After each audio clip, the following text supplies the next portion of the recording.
வணக்கம்.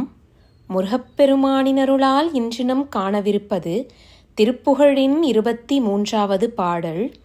அமுத உததி விடமுமிழும் செம்கண் திங்கள் பகவின் ஒளிர்வெளிர் எயிறு துஞ்சல் குன்றித் தளையும் உடையவன் அரவத் தண்டச் சண்ட சமன் ஓலை அது வருகும் அளவில் உயிர் அங்கிட்டு இங்கு பறைத்திமிழை திமிர்த்தம் மிகு தம்பட்டம் பல்கரைய உறவினர் அலற உந்திச் சந்தி தெருவூடே எமது பொருளெனும் அருளை இன்றி குன்றிப் பிள அளவு தினையளவு பங்கிட்டு உன்கைக்கு இளையும் முதுவசைத் தவிர இன்றைக்கு அன்றைக்கு என நாடாது இடுகக் கடிது எனும் உணர்வு பொன்றிக் கொண்டிட்டு டுடுடுடு டுடுடுடு டுண்டு டுண்டு என அகலும் நெறி கருதி நெஞ்சத் தன்றி பகிராதோ.